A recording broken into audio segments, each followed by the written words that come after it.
Гостин во дневникот е премиерот Никола Груевски. Благодарам што сте дел од дневникот на Канал 5. Со вас ќе разговараме за повеќе економски, но и политички теми. Почуваме со економските, го слушнавме и заменик министерот за образование кој што најави дека во теке се планира да се изгради нов студентски дом. Велите вие дека активно се работи на овој проект, докаде да се реализира? Добро вечер најпрво и од мене. Поздрав до сите кои што не следат. Во однос на вашето прашање, да, точно е. Активно се работи на изнаоѓање на локација за нов студентски дом, како што и најавив неодамна.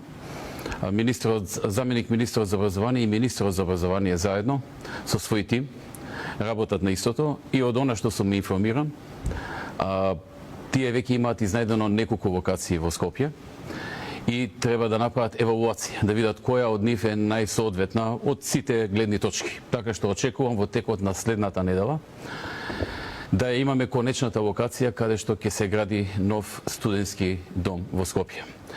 Она што е исто така значено да го соопштам и што сигурно ќе се допадне на студентите е дека владата во меѓувреме донесе и одлука, политичка одлука и интерна одлука во владата со кое што односно се донесе одлука за повеќе годишна набавка со цел набавка на целокупниот мебел во сите студентски домови.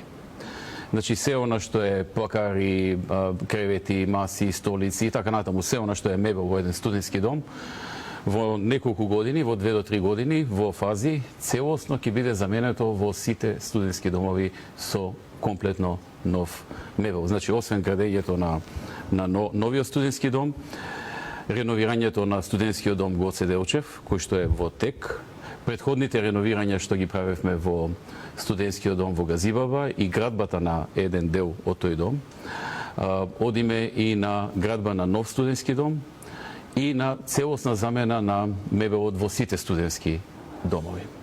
Премиере, што е со најмалите, да речеме, впечатокот е дека можеби во некои делни населби недостасуваат градинки. Каков е планот на владата? Ние сме многу посветени на делот на градинки. Тоа е дел од нашата поширока стратегија поврзана со демографијата, со наталитетот, тоа е еден сегмент од сето тоа. И ние имаме план кој што секоја година го исполнуваме за отворање на нови градинки. Се разбира и за одржување на постојните. Во тој план, например, за овој мандат предвидовме отворање на 40 нови градинки, од кои што 12 се отвараат оваа година. Еден дел од нив се отворија, дополнителни 3 треба да се отворат до крајот на годината, тоа е во Радишани, во Пинтија, во Ѓорче Петров Дексион, и уште некои се при крај, некои ќе почнат сега, што треба да се отворат следната година. Значи, си имаме план кој што секоја година го реализираме. Покрај ова, тоа е планот по програмата на владата, она што го имаме ветено кон граѓаните. Донесовме и дополнителна одлука и дополнителна програма за градба на државни градинки во деловни објекти што се во државна собственост во Скопје. Имено се планира, тоа е посебна програма, значи дополнителна програма од онаа што е ветена на граѓаните. Се планира отворање на нова градинка некаде во периодот јули-август следната година. Значи сега ќе почнат активностите, ќе завршат јули-август следната година.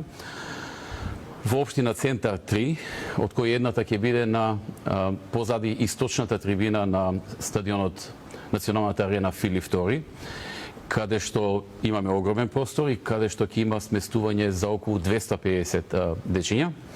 Исто така во Капиштец на улицата Васил Ѓоргов, но и во други населби и општини во Скопје, во Козле, во Ѓорче Петров и повеќе, за кои што владата изготви специјална програма, ги утврдивме точните локации и се на се во сите нив ќе бидат сместени голем број на дечиња, над 500 и повеќе дечиња ќе добијат место и нивните родители каде да ги сместат децата. Значи, работиме турбо на делот на отворање на детски градинки, тоа е исклучително важна работа. Охрабруваме и многумина да отворат приватни детски градинки. Денеска министерот за труд најави дека се предвидуваат во иднина грантови за отворање на приватни детски градинки од 10.000 евра, значи владата ќе дава грантови од 10.000 евра за оние кои што ќе сакаат да отворат приватни детски градинки, така што работиме и на државни детски градинки и помагаме да се отвараат и приватни детски градинки.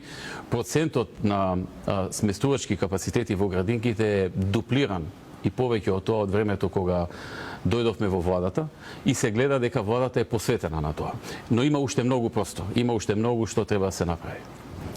Ги споменавте студентите, ги споменавте најмладите, често имате средба со граѓаните, најавувате отварање на капацитети за старите лица. Што е со овие проекти? Да, ние неодамна најавивме отворање на нов дом за стари лица, државен дом за стари лица, за стари лица чии што пензии се ниски и недоволни да бидат примени во приватни старски домови. Инаку ние многу го охрабруваме отварањето на приватни старски домови и таму даваме многу поволности за оние кои што ќе се одлучат да отворат приватен старски дом. Меѓутоа свесни сме дека дел од повозрастните лица имаат пензии кои што не се доволно високи за да бидат прифатени во приватни домови за стари лица. Така што оценивме дека е потребно за нив да се дуплира капацитетот. Одредивме локација, таа се наоѓа во Газибаба, каде што во 3 фази, во 3 различни години ќе се градат по 170, значи ќе се градат 3 одделни згради по 170 легла во кои што ќе се сместат повозрастни лица.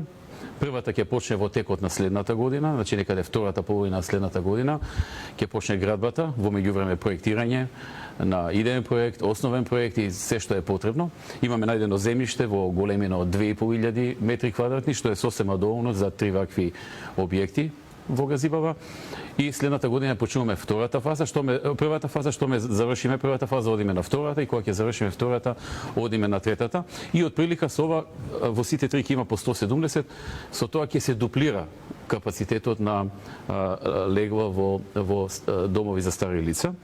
И потоа продолжуваме и паралелно, не само потоа, него и паралелно продолжуваме и во внатрешноста. Затоа што ние не сме ориентирани само на Скопје, туку и градинките и домовите за повозрастни лица и сите останати установи што ги правиме насекаде, така да таргети ни се другите градови, поголеми градови во Македонија, особено онаму каде што има недостаток и на домови за стари лица и на градинки. И она што е исто така најново, што неодамна го договорив со министерот за здравство и со министерот за труд и социјална политика и веќе имаме политичка одлука во владата за такво нешто, е градба на нов објект за гериатрија и за палијативна грижа за возрастни лица. Значи, едно е дом за стари лица, тоа е за луѓе што се здрави, постари лица што немаат поголеми потешкоти со здравието, може да имаат помали, но не големи потешкоти. Додека друго е градба на објекти за гериатрија и за тоа има сериозен недостаток и за палијативна грижа, кој што ќе биде сместен во Ѓорче Петров, а потоа размислуваме истото да го пресликаме и во други градови низ Македонија. Сето ова се проекти кои што сега ги започнуваме, што значи следуваат и освен наоѓање на земјиштето, за некој е најдено, за некој е во тек, идејно решение, основен проект, јавен повик за изнаоѓање изведувачи за градба, па градба. Пример да се префрлен... Во текот на следната година би требало голем дел од овие да започнат со градба, значи некаде 17-та, значаен дел од нив да се готови, освен оние кои се во фази и кои ќе бидат готови до крајот на 17-та. Така. Да се префрлеме на политиката која што можеби последниве неколку недели е повеќе актуелна, особено специјалната обвинителка Катица Јанева. Имаше премногу голем револт од страна на обвинителите откако го видовме, го слушнавме нејзиниот план, особено во делот на финансиите. Од друга страна, веќе беше избран тимот на Јанева, половина од тимот кој што таа го предложи. Таа се согласи дека ќе работи со овој тим на луѓе, но подоцна некако ретерираше и побара да се вклучат и останатите обвинители кои што таа ги предложи. Како го коментирате ова? Мене ми е жал што на почетокот, уште на самиот старт, господја Јанева се судри со фелата. Значи, ова што го гледам, што се случува во изминатите 7-8 дена, е судир на господја Јанева со фелата, со обвинителите во Македонија. Тие реагираат на некои работи кои што таа ги предложи, на бројот на вработени, на надоместоците што ги бара. Особено реагираат оние кои што работат во специјалното не во специјалното, туку во обвинителството за организиран криминал, каде што се најтешките случаи, каде што се судат, односно се води обвинителска постапка за луѓе од ИСИС, за луѓе што пренесувале дрога или не знам што правеле крвни убиства, тешки убиства, крвни одмазди и така натаму. Нивниот буџет е 10 пати помал од буџетот кој што го побара господја Јанева. Јас го гледам револтот што се јави, значи нивниот годишен буџет е околу 400.000 евра за се. За разлика од она што сега е побарано. Но јас не би сакал да заземам страна во овој случај, затоа што се работи за чувствително прашање.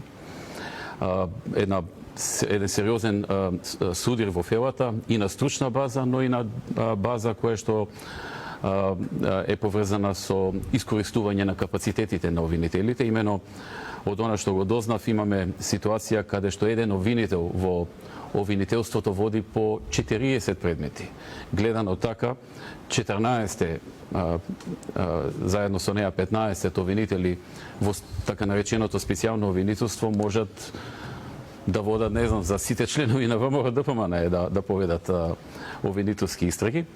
Но како и да, јас ги почитувам и едните и другите, и обвинителите во јавното обвинителство на Република Македонија и обвинителството за организиран криминал и господја Јанева и обвинителите што таа ги предлага. Она што би сакал да го спомнам е дека загрижуваат две работи. А тоа се едната работа што господјата Јанева ги повика обвинителите кои што се избрани да не дадат заклетва. Тоа загрижува од аспект што сите знаеме дека давањето заклетва е законска процедура, законска обврска. И кога првиот човек на една таква институција ќе ги повека своите соработници да не дадат заклетва, односно со други зборови да не го почитуваат законот, тоа загрижува бидејќи сите ние очекуваме дека тоа е личност која што ќе ги почитува најмногу законите, така, за да после може на другите да им каже дали ги почитувале или не ги почитувале законите, што значи загриженоста и резервите доаѓаат од аспект на тоа дали може би станува збор за личност која што недоволно ќе ги почитува законите во иднина. И втората загриженост е она што и вие го споменавте, и тоа создава исто така резерви. Фактот што господја Јанева во еден ден даде изјава дека ќе работи со 7 обвинители, дека нема да застане, дека ќе продолжи со работа, додека веќе следниот ден комплетно ја промени својата одлука и каже дека нема да работи со 7 обвинители, додека не бидат избрани сите 14, што значи дека во меѓувреме некој действувал на низиното мислење и од тука се создава резервата и прашањето за независноста, во смисла дали независно ги носи одлуките или не. Но како и да е, таа е се уште нова во оваа работа, нема искуство на една ваква функција, доволно. Зборам за една ваква функција, нема доволно искуство. Ќе го примеме ова сите како едни почетнички, можеби, грешки. И ќе следиме незината работа да видиме дали овие резерви што се создадоа заради овие две работи, најмалку заради овие две работи, ќе продолжат или можеби ќе бидат инцидентни појави кои што во иднина нема да се појават. Инаку што се однесува до нас, како ВМРО ДПМН ја говорам, ние со нетрпение очекуваме што побрзо да започне со работа јавната обвинителка, затоа што знаеме дека немаме никакви незаконски дела и сакаме тоа што е можно побрзо да се потврди. И од тој аспект наш интерес е таа што е можно побрзо да се комплетира и да започне со работа, да не само да слушаме вакви или онакви изјави, туку да започне со работа и да се произјасни по однос на сите работи што се во нејзина надлежност. Ние нема да бидеме пречка како влада и како политичка партија во однос на нејзиното непречено работење понатаму. И ќе излеземе во пресред на сите нејзини барања. Премиере, последна информација која што можеби ја слушнав време од Белград, преверувам дека и вие, а тоа дека Сашо Мјалков е бил приведен, односно носел пиштол. Како го коментирате ова? Па тој самиот го искоментира, тој јавно кажа дека направил грешка од небрежност и со тоа покажи една доблест. Тоа е некарактеристично, например, за СДСМ. Тие постојано прават грешки, но постојано се обидуваат да ги затрупаат тие грешки со лаги, со невистини, со манипулации и така натаму. На Сашо Мелков очигледно му се случила грешка од небрежност, тој тоа доблесно го објасни во македонската јавност со неговата изјава и покажа една различност од политичарите во другиот табор, во таборот на СДСМ, кои што кога ќе ги фатите и во најтешка, најкрупна грешка, лага, манипулација, постојано се обидуваат да изнаоѓаат начини како да изманипулираат со граѓаните, да им кажа дека тоа што го гледаат, слушаат или чувствуваат не е така, туку дека е нешто поинаку. Немам што друго да додадам, бидејќи тој самиот објасни низ неговата изјава низ медиумите. Не стигнуваат реакциите за минато неделната посета на лидерот на СДСМ Зоран Заев во Израел. Експертската јавност вели дека стана збор за дипломатски гаф, особено откако ја слушнавме реакцијата, односно демантот на израелското министерство за внатрешни работи, во кој што демантира дека со лидерот на СДСМ говореле за внатрешно-политички прашања, финансискиот дел во однос на аферата која што СДСМ наводно ја објавува на своите пресконференции. Спротивно го слушнавме лидерот на СДСМ, пред медиумите говореше сосема некоја друга приказка. Како го коментирате ова? Па јас да ви кажам искрено, уште кога ги чув неговите изјави се посомневав дека тоа што го говори е точно, но сепак немав никакви аргументи за да кажам нешто. Но еве што се случи. Се случи една голема брука за државата. Излезе подпредседателот на владата на Израел, на државата Израел, човек кој што јас 10 дена преходно или 15 преходно го сретнав во Њујорк на ручек кој што организираше Бан Ки Мун, седевме на иста маса, на округла маса, помеѓу мене и него беше госпојата Пауел. Таа разговараше со него, па со мене, па подоцна замина некаде, па потоа имавме јас и тој еден разговор. Значи излезе под председателот на државата Израел со демант на она што нашиот представник, тој Зоран Заев е таму представник на Македонија. Тој е дома шеф на СДСМ. Најголема опозициона политичка партија во Македонија. Но во странство тој ја представува Македонија. И неговите гафови, неговите грешки, неговите лаги се брука за целата држава, за целиот народ и за мене лично. Јас се чувствувам многу непријатно кога ќе ни се случи ваква ситуација да еден политичар кој што претендира за премиерска позиција да замине во странство и на ваков начин да ја избрука државата. Внимавајте, тој излезе од зградата на владата и пред самата зграда на владата зборуваше за медиумите невистини дека што разговарал со подпредседателот на владата и го доведе во ситуација за прв пат веројатно во историјата на Израел да демантира јавно дека разговарале такви разговори поврзани со безбедноста, поврзани со финансии или со било какви прашања од внатрешната политика на Република Македонија. Јас како премиер ќе морам во иднина да преземам чекори и на некој начин да се извинам на Израел, можеби ќе одам таму или ќе видиме како тоа ќе се направи, но ќе мора некако да го испегуваме сето тоа, бидејќи ги доведовме во многу непријатна ситуација. Јас не верувам дека никогаш досега им се случило такво нешто.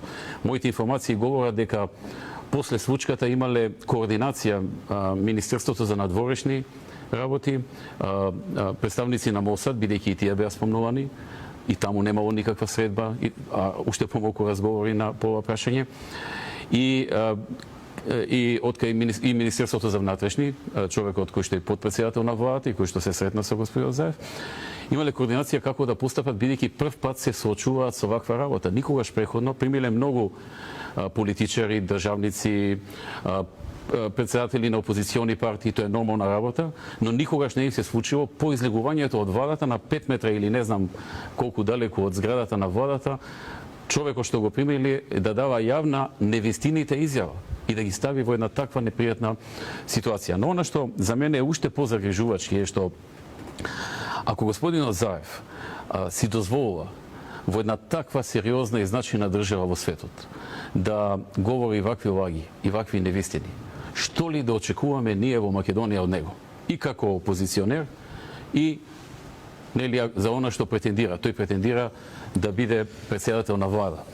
Значи, тој со овој потак покажува дека не е дозреан за градоначелник, а камоли за директор на некоја институција на државно ниво или уште помалку министер или уште помалку председател на влада. Значи тоа е загрижувачки за сите за граѓаните. Како ние утре секој граѓанин може да му верува на него за она што ќе го вети пред граѓаните, она што ќе го каже како став, она што ќе каже дека разговарал со некого некаде, кога излегува од состаноци со врвни луѓе на една пријателска држава за Македонија, со која што со години градиме добри односи и ни има помагано во многу ситуации на различни начини, кога во првиот наврат кога тој излегува вака во странство во една ваква сериозна држава, тој ја лаже собствената јавност и тоа не во една прилика. Прво дава изјава од таму, па гостува во некаква емисија снимена во хотелот таму, па потоа доаѓа тука, па дава изјави. И што е најтрагично, кога го фаќаат во лага, кога јавно државата Израел излегува со соопштение за да каже дека човекот лаже, тој не се извинува. Не се извинува ниту на Израел, ниту на граѓаните на Македонија, туку продолжува да објаснува дека не бил добро разбран, дека вака кажал, онака кажал. Тоа е сериозен гав, голема брука за Македонија. Но ќе бараме начини, јас лично ќе се заложам да некако надвор тоа го испегуваме. Сведоци сме дека Брисел секако дека внимателно ги следи сите овие случувања, особено исполнувањето на договорот од Пржина, по долги да речем надмудрувања, работните групи некако успеа да се договорат околу измените на изборниот законник. Кажете ми што носи? Јас сум задоволен што прво успеавме да го договориме изборниот законник. Тој во минатото беше една од темите на кои што опозицијата си градеше алиби за своите неуспеси за изборите. И второ што успеавме да ги задржиме основните постулати и концепти на овој закон. Имено една од работите на кои што сериозно се атакуваше беше диаспората. Се бараше да нема представник во парламентот од диаспората и тука се кршеа копјата многу, затоа што единствената причина е да се разбереме вака, да бидеме отворени. Единствената причина е бидејќи 90% од диаспората во минатото на минатите избори гласаше и ги подржа политиките на ВМРО ДПМН. И затоа и се отвори прашањето за диаспората, а не заради ова или заради она. Успеавме на некој начин да со одреден компромис, но сепак успеавме да го задржиме гласањето на диаспората и таа да има представници во парламентот на Република Македонија. Втората значајна работа е што исто така успеавме да отфрлиме она чудна, би рекол, несвојствена за еден ваков закон, чудно и несвојствено барање за Бадентер при гласањето во ДИК. Направивме други комбинаторики, можеби и тие не се наидеални, но се далеку подобри од она што преходно се нудеше, да гласањето во ДИК биде суспендирано преку гласовите на малцинските партии, на партиите на помалите етнички заедници, што пак дава голема прво нивна предност, а второ дава предност само на една партија која што може не само да ги загрози гласовите и резултатите од изборите на партиите, поголемите партии како ВМРО ДПМН или СДСМ, туку и на партиите од помалите етнички заедници, вклучувајќи албанската етничка заедница. Тоа беше вака едно непринципиелно барање, се најде решение и за тоа кое што, велам, не е наидеално, но е многу подобро од тоа што преходно се говореше. И трета карактеристична работа за овој закон е што една од клучните работи што СДСМ ги бараше, а тоа беше активна регистрација, да граѓаните преходно се регистрираат, а потоа додат на гласање, само оние кои што ќе се регистрираат. И тоа да биде со електронски отисок на прст. Изненадување за нас беше што тие се откажаа од тоа, а ние јавно го поддржавме. Значи, ние ги поддржавме затоа што тој беше еден од главните аргументи дека им биле украдени гласовите. Вие се сеќавате, говореа за украдени 150.000 гласови. И тоа дека главно биле украдени на ваков начин со гласање на непостоечки луѓе, на луѓе што не се тука, не живеат или не знам како тоа го нарекува. И сега одеднаш во сред преговори тие се откажуваат. Тоа говори дека главната нивна теза за дека не сме имале честни избори лежи во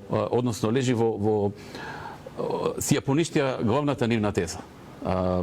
Што покажува дека била важна, што покажува дека тие само ја измислиле за да прикажат нешто пред граѓаните. Да беше на вистина така, ние на изборите да имавме украдени не 150.000, 150 гласа да имавме на таков начин, бидете сигурен дека СДСМ немаше да се откажи од тоа. Така што во тој дел сум задоволен, сега следуваат други закони за кои што ќе зборуваме. Нашата цел е, ние имаме како политичка партија визија. Визијата е земјата да стане што е можно побрзо членка на НАТО и на Европската Унија и правиме се што е во наша моќ да ги елиминираме сите пречки да дојдеме во тоа. Додека единствената визија на СДСМ, независно што зборуваат, е да дојде на власт. Значи, тие себе направиле да дојдат на власт. Ние, освен тоа што нормално сакаме да ги задржиме, да задржиме довербата од граѓаните, водиме сметка и се бориме земјата да оди напред, да не оди назад, да не стагнира, да се квалификува за влез во НАТО, да се квалификува за влез во Европската Унија и затоа попатно мораме да правиме и одредени компромиси кои што некогаш не се наидеални, но го трасираат нашиот пат кон нашата визија, кон еден поквалитетен живот на граѓаните во иднина. Велите приоритет се Европската Унија и НАТО. Како реагира Брисел на случувањата, последните случувања дома? Оно што го прочитавме, очекуваме следната недела дојде еврокомесарот за проширување Јоханес Хан. Кои се очекувањата? Видете, доаѓањето на еврокомесарот Хан, на еврокомесарот Јоханес Хан беше сосема непотребно. Тоа го изнуди СДСМ со вештачко блокирање на разговорите по неколку закони. Овие закони за кои што тој сега ќе дојде, практично можевме самите да ги поминеме. Тие вештачки најдео начин, една стручна расправа, дебата и така натаму во меѓу јавните обвинители и други начини исто така најдоа повторно да го блокираат процесот. Прво борејќи се ако може да се најде повторно начин да избегаат од изборите, бидејќи тоа е сега нивната главна цел.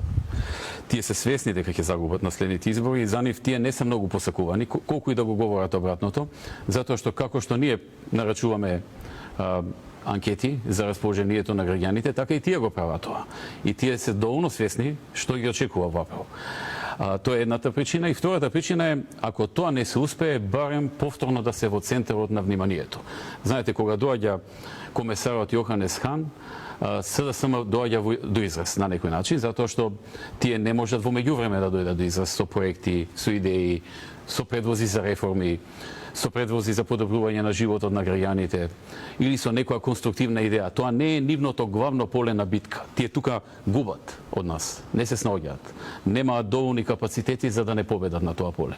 Нивната борба постојано е пренесуваат на друго поле, на поле на деструкција, на кризи, на заглавување некакви, па доаѓа некој од надвор да не смирува, да ни помогне, да ни олеснува и така натаму и тогаш тие доаѓаат до израз и повеќе се присутни во јавност и така натаму. Така што тоа се двете причини заради кои што тие го закочија процесот. Едното, ако може ова да биде уште една причина да се одложат изборите, второ, ако не се успее, барем да се дојде до израз со доаѓањето на Јоханес Хан, кој што еве на некој начин ќе се обиде да го олесни процесот за навреме да се завршат работите кои што следуваат, а тоа се законот за измени на закон за влада, со кој што треба да се овозможат оние заменици министри што треба да влезат во владата, патем речено јас до денеска немам добиено предлог име ниту за министер, ниту за заменик министер во владата од СДСМ, иако минатиот викенд кога гостував на една од телевизиите јавно повикав за такво нешто. Значи, обидот е да ме стават во цајтнот во последен момент, да нема многу време за размислување, да нема многу време за избор. Тоа е прилично груба манипулација не само со мене, туку и со целата јавност, бидејќи тие ќе бидат министри на сите граѓани и заменици министри на сите граѓани, а не само на Никола Груевски. И вториот закон да се навратаме е поврзан со материјалите од нелегално прислушкуваните разговори и креирани разговори и третиот е поврзан со така наречените свиркачи. Премиере, ви благодарам што бевте дел од дневникот на Канал 5.